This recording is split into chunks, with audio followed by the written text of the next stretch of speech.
Russia is using these tactics on putting pressure on civilians all the time when we have some sort of, track of negotiations. And especially these months when the temperatures dropped. Ukraine has condemned cynical Russian missile strikes, which left one person dead and 23 people injured, while delegates held these trilateral peace talks in the United Arab Emirates. Ukraine says that Russia launched 375 drones and 21 missiles in the early hours of this morning. President Zelensky said that the strikes hit a maternity hospital, a medical college and residential buildings, while the main target was the energy sector. Nearly 6,000 buildings in Kyiv were left without heat as temperatures dropped to minus 12 degrees. Oh my goodness.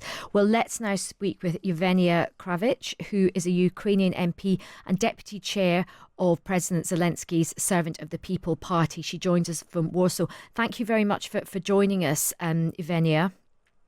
Thank you, Ayesha, for having me. What can you tell us about this latest attack? Well, I was in Kyiv just yesterday because I'm on my way to Council of Europe for the sitting of the Parliamentary Assembly. It is the fourth big attack just in January on Kyiv and Kyiv region.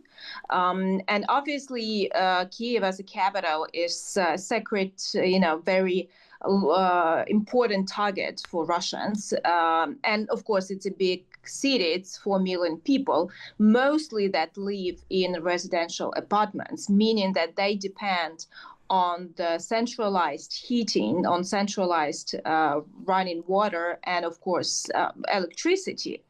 And the situation is quite difficult in all the neighborhoods, but the left bank of the city is close, I would say, to very, if not humanitarian catastrophe, to very hard conditions. At least some of the residential apartments didn't have heating since the mid of January, because, as I said, it's not the first attack. Gosh.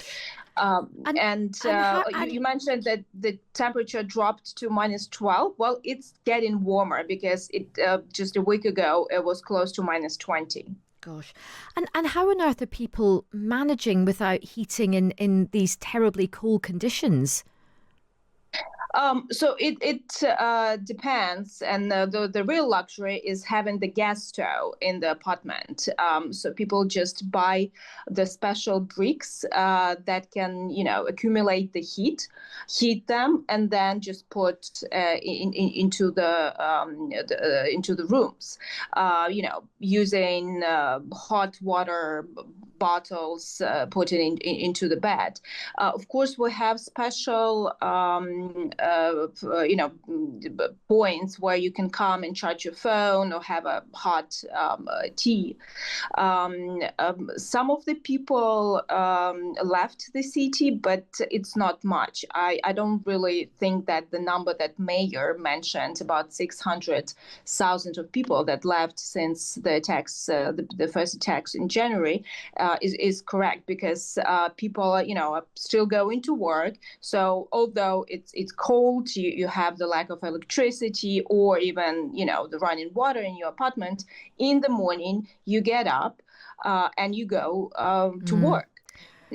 Because people, need to have the everything running, the economy running, and businesses, the small businesses, also in dire situation. They're using generators to be afloat. And it sounds absolutely terrible, and I think we all take for granted just obviously it's cold, but we take for granted being able to just put your heating on, and even simple things like charging your phone and stuff. It is I can't believe all these people have had to survive and live like that. But look, this is happening. You are being bombed by Russia right now as these peace talks are going on in Doha. I mean, how do you negotiate with somebody who is actively bombing you and making your citizens live in such hardship? I mean, we're not surprised.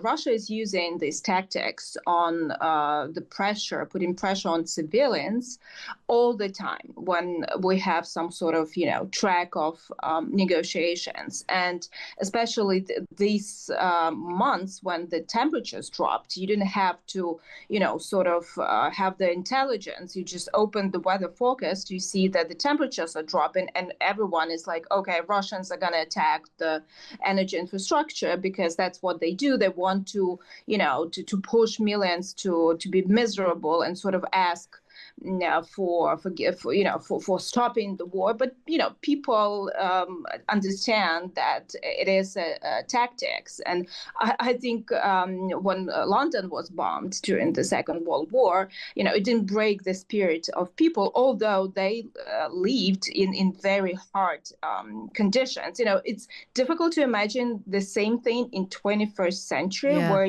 why would you want to bomb another city, like, putting millions to, freezing? Yeah, okay. But that's the tactics, clearly. Well, Yevheniia, we'll have to sort of leave it there, but thank you very much for speaking with us and kind of, painting a picture of just how difficult life is for so many people in Ukraine as Russia continues its relentless bombing, particularly very cynically attacking a lot of the energy infrastructure. So people are freezing in these very, very bitter conditions. That was Yevheniia Kravchuk there, who's a Ukrainian MP.